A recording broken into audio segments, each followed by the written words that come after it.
जो उपासक नित्य निरंतर सच्चिदानंद भगवान में स्थित है, वही सबसे बड़ा योगी है, वही सच्चा योगी है। अब ये देखना चाहिए, नित्य निरंतर वही सच्चा योगी है।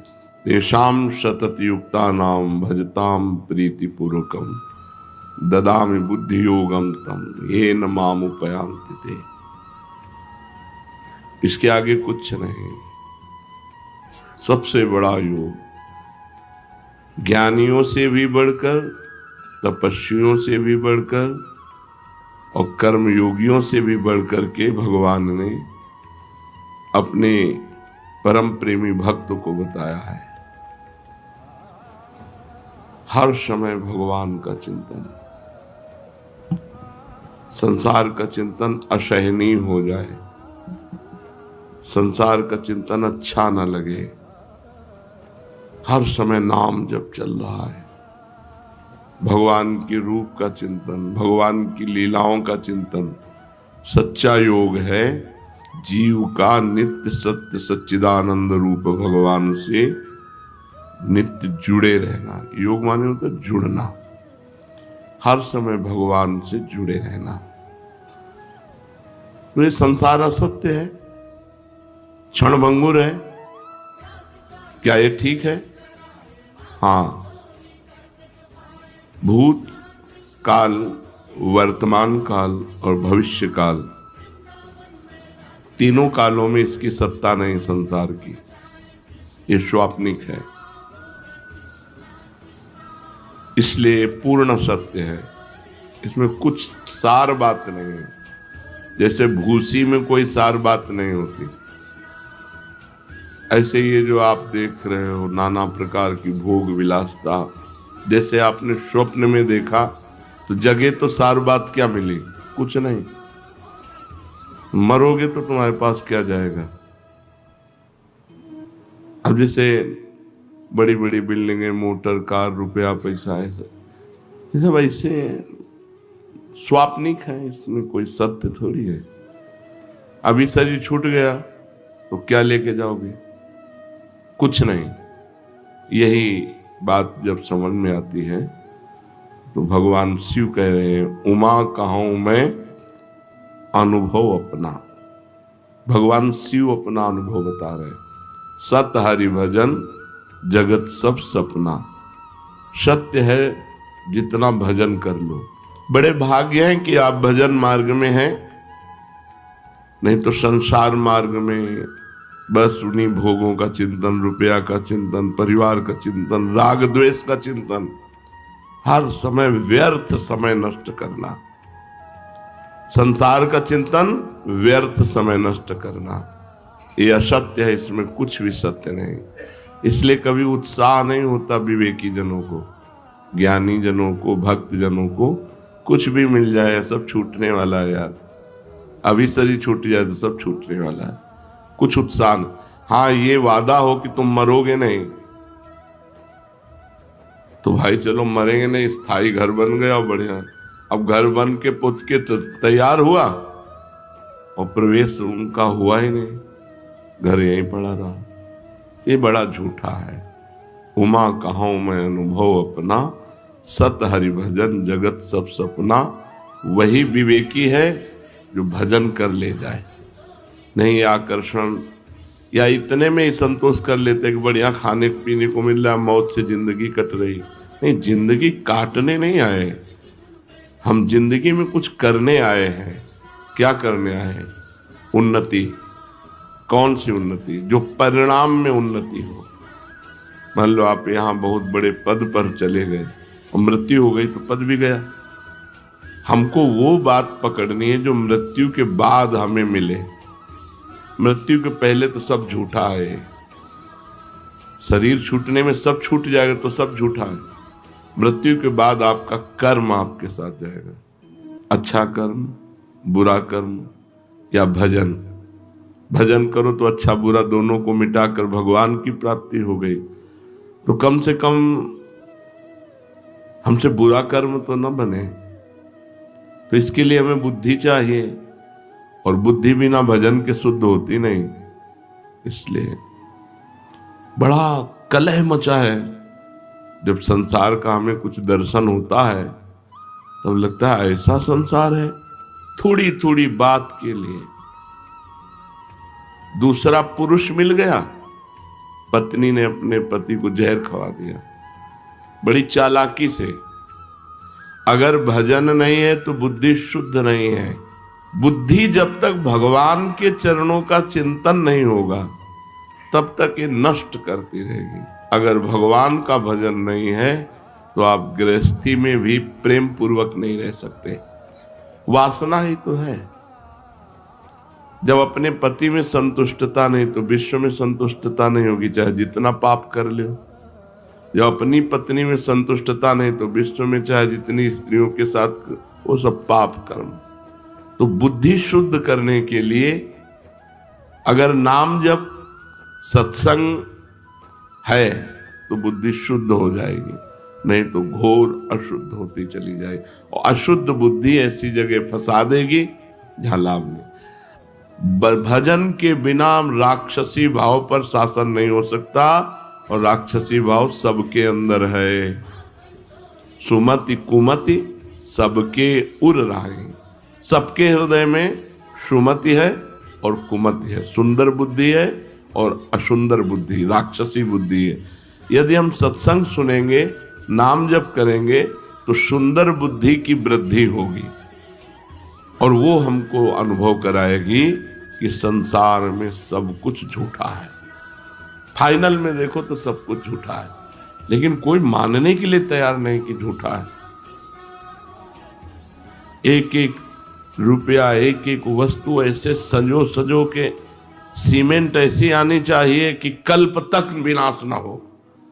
वो अपना मरने के लिए तैयार है, उनका कुछ पता नहीं कब। बड़ा संसार में क्लेश ही क्लेश है। आप लोग बचे हुए हो, धाम में हो ना, इसलिए असत संसार में भजन बहुत आवश्यक है, बिल्कुल आवश्यक है। जैसे जीने के लिए श्वास आवश्यक है, ऐसे जीवन बिताने के लिए भजन आवश्यक है। यदि भजन नहीं तो बुद्धि कहीं भी बिगड़ जाएगी और फंसा देगी। ब्राह्मी स्थिति में कब रहना चाहिए?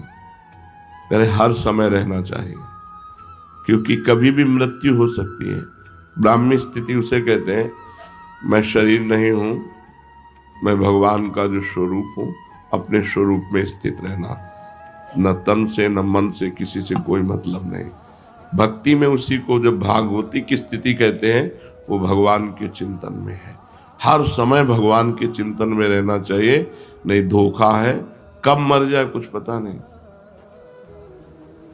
एक गाय को इधर बांध दिया रोड के किनारे, और उसका गोबर उठा रही थी, और एक ट्रक आया, पीस गया। आराम से अपने बच्चे को लिए जा रही, गाड़ी बहकी हुई आई, उसे मार गई। कब कहां क्या हो जाए कुछ पता नहीं, कब कहां क्या हो जाए। इसलिए हर समय राधा राधा राधा राधा। ब्राह्मणी स्थिति में नहीं हो तो भाव में, नाम में स्थिति में तो रहा जा सकता है। डरो इस बात से कि तुम्हें मरना है, और मरना है अगर भजन नहीं हुआ तो देखो जीवों के साथ कैसा व्यवहार कर रहे हैं। बकरा, मुर्गा, गाय, भैंस, ऊंट, कुत्ता, कुछ नहीं बच रहा इन राक्षसों के आगे। ऐसी राक्षसी बुद्धि बन गई है, कुछ नहीं बचा। धीरे धीरे अपने देश में सब बाहरी हवाएं आ रही। अब बताओ, अगर हम बकरा बन गए और जिंदा जलाया जाता है, स्वादिष्ट मांस बनाने के लिए पैर ऊपर बांध दिए गए और नीचे से आग लगा दी गई, वो तड़प तड़प के मरता है। बनना है बकरा, चुपचाप भजन करो, नहीं बकरा बकरी बनोगे। बहुत बहुत दुर्दशा है। हम कभी कभी एकांत में इस बात से कि अरे लोग जान क्यों नहीं रहे कि किस लिए आए, अरे भजन कर लेने, अगला जो होने वाला है उसमें आप कुछ नहीं कर सकते। जैसे पशु पक्षी अन्य योनियों में गए, कुछ नहीं कर सकते।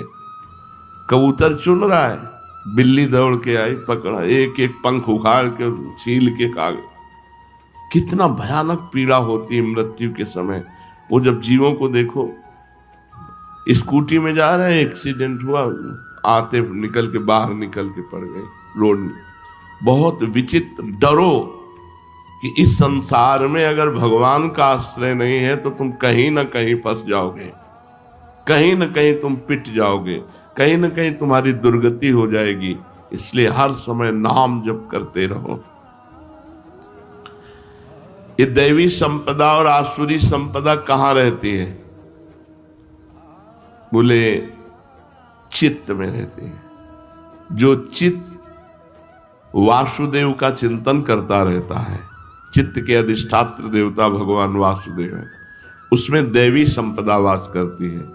और जो चित्त संसार का चिंतन करता रहता है, उसमें आसुरी संपदा वास करती है।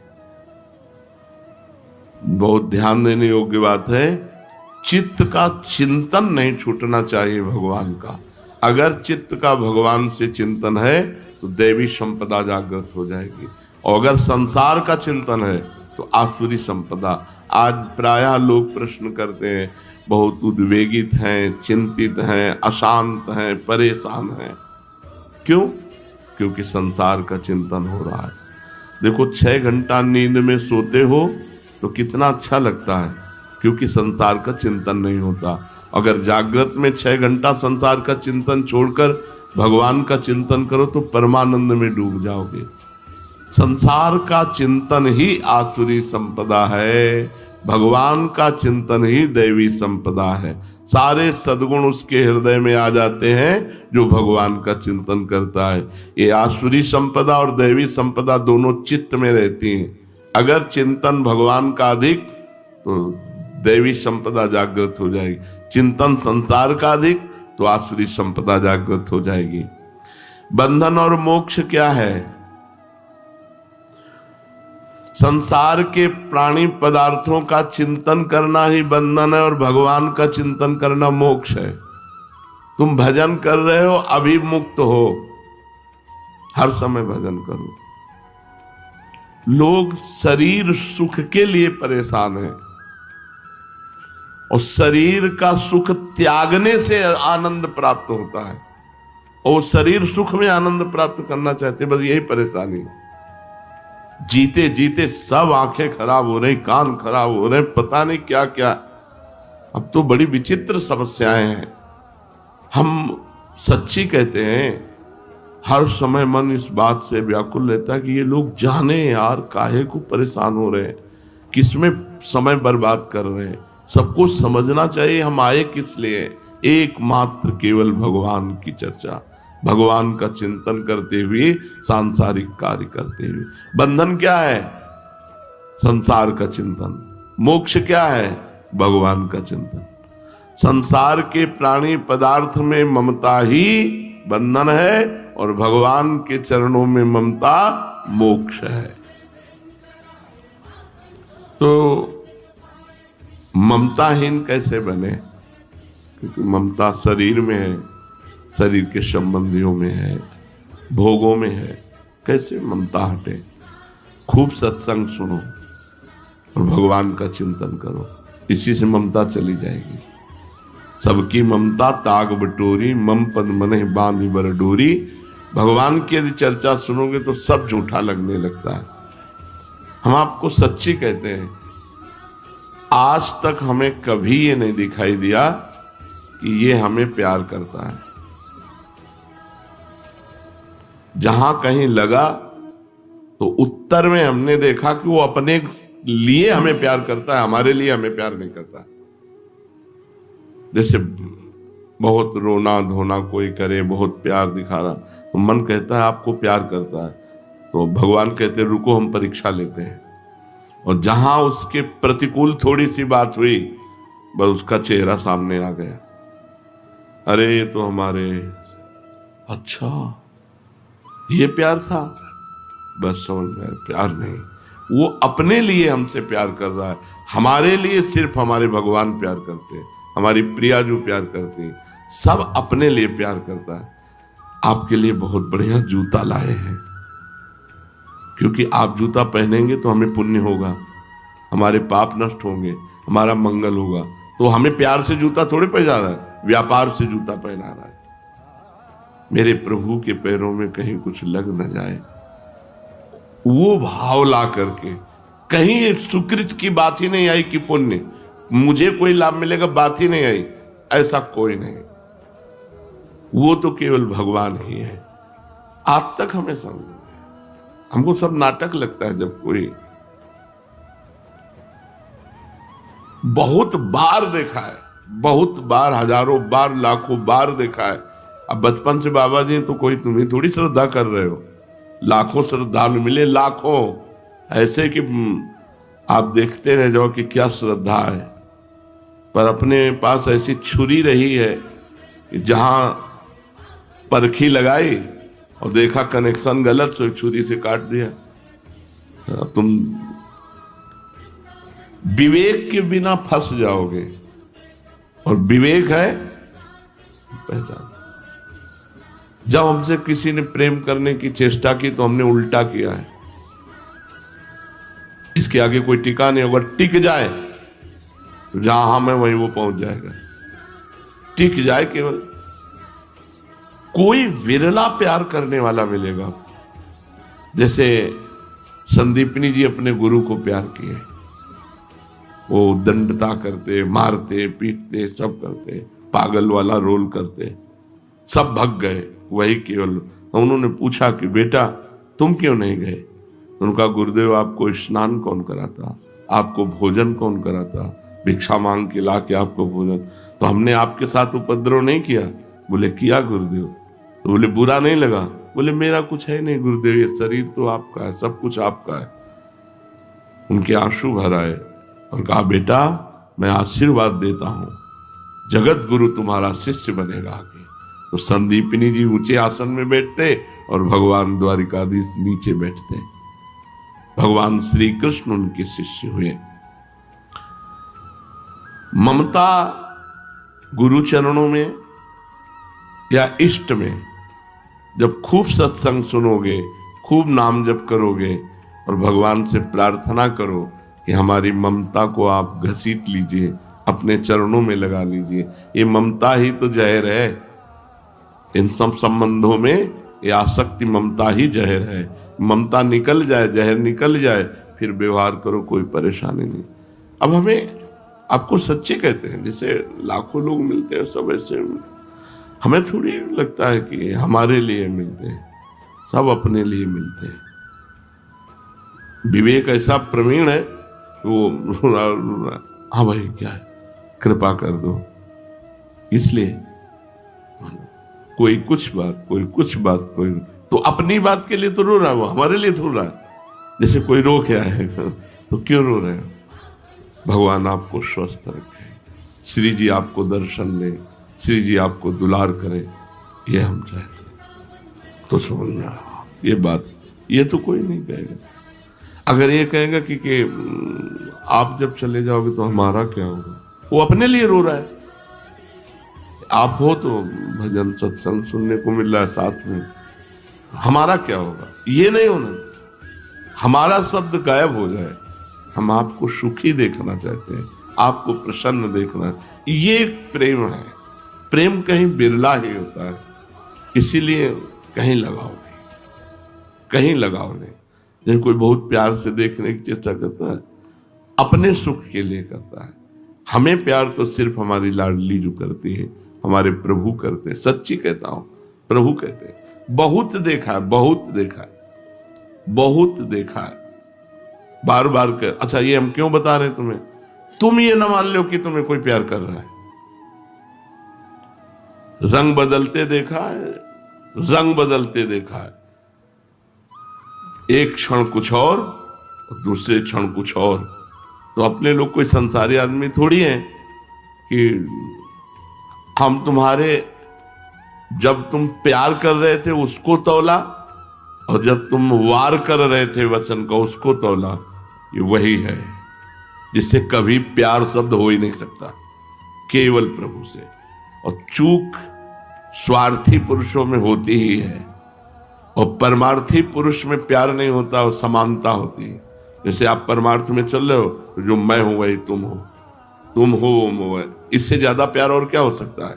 जाओ, हम तुमसे तदात्म होते हैं, जो मेरा स्वरूप हो वही तुम्हारा स्वरूप जागृत हो जाएगा। तो कहीं ममत्व न रखे, जननी जनक बंधु सुतदारा, तन धन धाम सुहृद परिवारा, सबकी ममता ताग बटोरी, मम पद मन ही बा। लाडली से बढ़कर प्यार करने वाला कोई, यहां तो कोई है ही नहीं प्यार करने वाला। सच्चाई ये है, तुम जितना प्रियाजू से प्रेम करोगे उतना हम तुम्हें प्रेम करेंगे, और तुम जितना हमसे प्रेम करोगे उतना ही हम तुम्हारे प्रतिकूल मिलेंगे, देखेंगे कि तुम प्रेम करते हो कि नहीं। इसलिए हमसे तो करना मत ही, प्रियाजू से प्रेम करोगे हम तुम्हें बहुत प्यार करेंगे। और प्रियाजू को छोड़ करके तुम सोचोगे कि गुरु साक्षात परब्रह्म, तो तुम कसौटी पे आ नहीं सकते, हम तुमसे प्रतिकूल व्यवहार करेंगे। इसीलिए बहुत बचा के हम रहते हैं। कोई ऐसा नहीं है कि जिसको बहुत, और जो बहुत नजदीक है उनकी धज्जियां उड़ती रहती हैं। तुम क्या समझते हो बहुत सौभाग्यशाली जो सेवा में रहते हैं, उनसे एकांत में पूछो कि तुम सौभाग्यशाली हो क्या, ऐसे कांपते रहते हैं। ममता कहीं नहीं रखनी प्यारे, बस ये सत्संग की सार बातें इस समय हुआ करती हैं। ममता कहीं नहीं रखनी, सब में भगवान का भाव रखकर। केवल नाटक है, यहां कोई प्यार नहीं करता, कोई प्यार नहीं करता। प्यार का मतलब होता है आपके लिए, ऐसा केवल प्रभु करेंगे अपने लिए। आप मेरे अनुकूल हैं इसलिए मैं आप, और प्रतिकूल जब हो, बहुत तरह की प्रतिकूलता होती है। आप हमें खूब सेवा कर रहे हो, हम इनको माला पहना रहे हैं, इनकी तरफ देख रहे हैं, इनको दुलार कर रहे हैं, और तुमको दकार है, फिर भी आपका प्यार है कि हम तो आपसे प्यार करते हैं, हमारे साथ क्या व्यवहार करते हो हमको इससे थोड़ी लेना देना, हम आपसे प्यार कर। ये केवल भगवान और भगवान के प्रेमी भक्तों में बात मिलेगी, अन्यत्र नहीं। इसलिए अपने जीवन में किसी से प्यार ना करें, किसी से ममता ना करे, नहीं तो हम संसार में फंस जाएंगे। हिरन में ममता कर ली, प्यार कर लिया तो अगला जन्म हिरन का हुआ। निरपेक्ष रहे, और यहां कोई प्यार नहीं करता। बार बार इसलिए कह रहा हूं कि हमको लगता है हमें कोई प्यार करे, हमें लगता है कोई हमें प्यार करे, तो इस धोखे में न रहना कि यहां कोई तुम्हें प्यार करेगा, तुम्हारा शोषण करेगा, तुम्हें भ्रष्ट करेगा, तुम्हें श्री जी से हटा देगा। श्री जी से जोड़ने वाला प्यार तो केवल इष्ट और गुरु का होता है। मोक्ष में और भगवत प्रेम में क्या अंतर है? वैसे तत्वता तो कोई खास अंतर नहीं है, पर अंतर रहता है। एक तरंग समुद्र में मिल गई, ये हुआ मोक्ष। जैसे दो चीटा चीनी के बोरे में लगे थे, चीनी कढ़ाई में पलटाई गई तो एक चीटा चीनी के साथ चीनी बन गया, यह है मोक्ष। और दूसरा चीटा बोरे के बाहर लगा हुआ उसका स्वाद ले रहा है चीनी का। तो इसे सही माने में कौन से चीटे का सौभाग्य माना जाए? जो स्वाद ले रहा है। जो चीनी बन गया वो तो चीनी बनी गया। इसीलिए यहां कहते हैं कि रसाद्वैत है। एक ज्ञानाद्वैत होकर ब्रह्ममय हो गया, और दूसरा रसाद्वैत होकर रस का स्वाद लेता रहता है। इसलिए मोक्ष को भी प्रेमी जनों ने ठुकरा दिया है। मोक्ष का मतलब है समुद्र की तरंग, तरंग नाम हट गया, वो समुद्र हो गया, अगाध समुद्र। तभी हम ब्रह्मास्मि। लेकिन भक्तजन अद्वैत रहते हैं। कैसे अद्वैत रहते हैं? अपनी ही सुदिना रही, एक रहे हो नंदलाल। पर वो स्वाद लेते हुए वो नंदनंदन नहीं बन जाते। उनकी दृष्टि में, उनके भाव में, उनके चिंतन में केवल प्रभु है। अपना अस्तित्व ही गायब हो गया, अपना चिंतन ही गायब होगा, केवल प्रभु। मुक्ति किसे कहते हैं? दुख, क्लेश, बंधन, ममता, आसक्ति, अज्ञान सबका अभाव हो गया, अखंड आनंद, उसे मोक्ष कहते हैं। अज्ञान किसे कहते हैं? माया के जितने कार्य हैं सब अज्ञान में हैं। सृष्टि, पालन, संहार, इसी में सब कुछ, ये सब अज्ञान में हो रहा है। ज्ञान में न जन्म है न मरण है, ये सब स्वाप्निक है। इस सृष्टि का सृजन भी स्वाप्निक है और सृष्टि का पालन भी स्वाप्निक है और सृष्टि का लय भी स्वाप्निक है। अगर ज्ञान दृष्टि से देखा जाए तो ये एक सिनेमा है, जगन नाटक वैभवा। जगत रूपी नाटक पर्दे पर वो परब्रह्म परमात्मा जादूगर अनंत रूपों में प्रकाशित होकर खेल कर रहा है, अपने आप का सृजन करता है, अपने आप का पालन करता है, अपने आप का लय करता है। ये जो प्रभु के सिवा और कुछ दिखाई दे रहा है ये सब झूठा है। इसी को जो जान गया उसे मोक्ष कहते हैं। संपूर्ण अज्ञान का नाश हो जाना ही मोक्ष पदवी है। सच्चा भक्त कौन है? जिसकी भोग वासना नष्ट हो गई है। शरीर भोग, खान पान, नाना प्रकार की भोग वासनाएं, प्रारब्ध अनुसार शास्त्र के सम्मत जो शरीर निर्वाह के लिए खान पान वस्त्र मिल गया, उसकी चाह नहीं है। भोगों की चाह का नाश हो जाना ही सच्चे भक्त का स्वरूप है। जाहि न चाही कबहु कछु, तुम सन सहज सने। जिसे कभी कुछ नहीं चाहिए वही सच्चा भक्त है। विवेक किसे कहते हैं? जो संसार का और भगवान का ज्ञान करा दे, सत असत का जो निर्णय कर दे उसे विवेक कहते हैं। भगवान ही अपने हैं, संसार सब स्वाप्निक है, ये अंदर बात बैठ जाना विवेक है। संसार प्रपंच सब मिथ्या, भगवान, भगवान का नाम, भगवान का रूप, भगवान का धाम, भगवान की लीला, ये सत्य, ये बात हृदय में बैठ जाए तो विवेक। ये हृदय में बैठ जाए सब, जब झूठा है तो फिर क्या? तो इतना विवेक प्रवीण होता है, वो कहे ये बहुत बढ़िया बन रहा, तो मर जाएंगे तो लाद के ले जाएंगे क्या? वैराग्य काटता रहता है, विवेक काटता रहता है। जो भगवान से जोड़े और संसार से हटाए उसी का नाम विवेक है। और ये विवेक बड़ी कृपा से प्राप्त होता है। भगवान जब कृपा करते हैं तब ये विवेक प्राप्त होता है।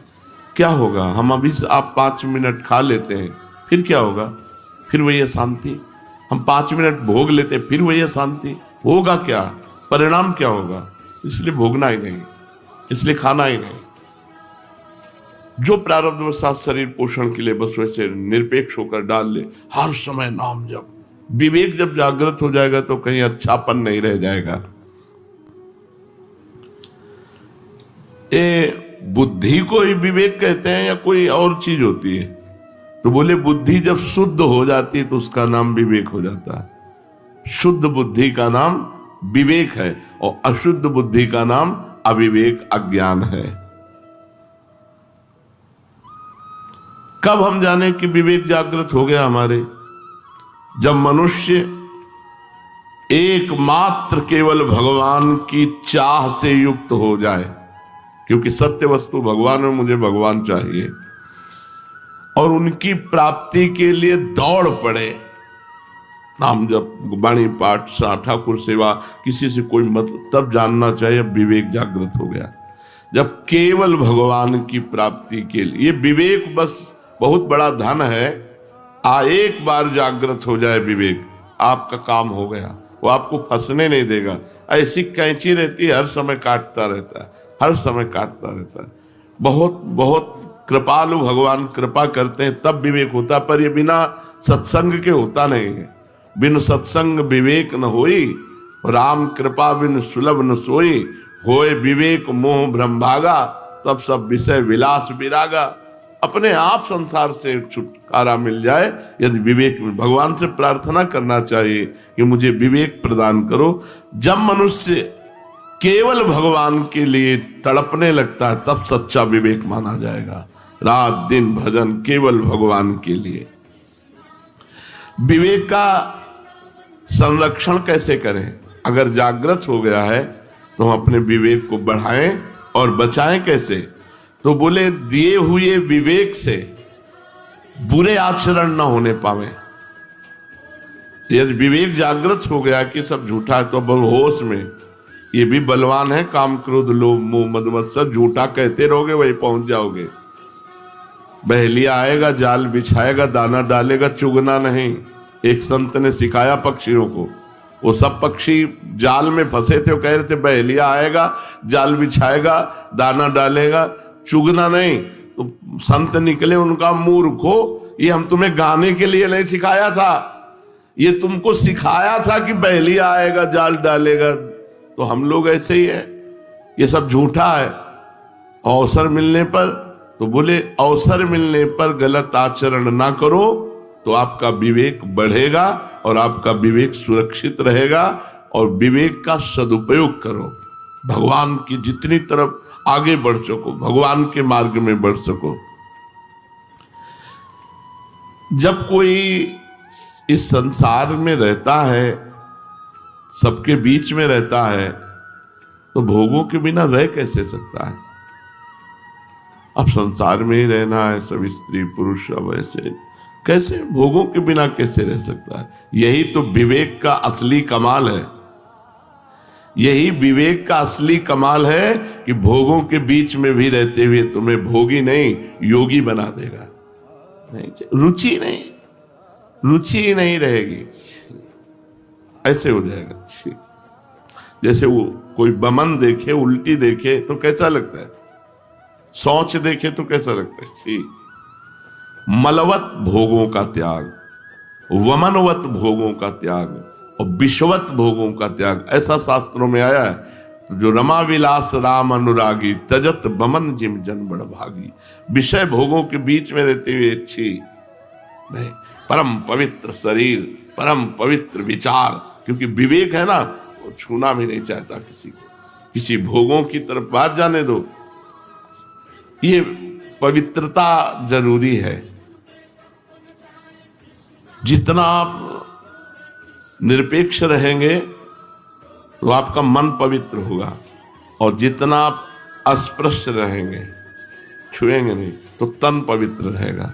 रहना चाहिए, जल्दी किसी को टच नहीं करना चाहिए। उससे आपके अंदर पवित्रता जब बढ़ेगी तो आप समझो भोगों की तरफ अपने आप अरुचि हो जाएगी। और यही हमारी साधना का फल है कि कोई भोग हमें अच्छा न लगे। कौन सा भोग अच्छा है, कौन सा अच्छा है, विचार करके देखो। पर ये कहते रहोगे है क्या, वहीं पहुंच जाओगे। अगर भजन नहीं हुआ, भगवान की शरणागति नहीं हुई, बहुत बहुत सावधानी। भजन आपका आनंद क्यों नहीं देता? ये खामियां हैं, ये कमियां हैं।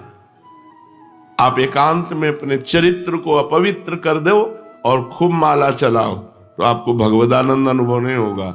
और थोड़ा भजन कम हो लेकिन चरित्र पवित्र है तो हृदय में स्वाभाविक आनंद आता रहेगा।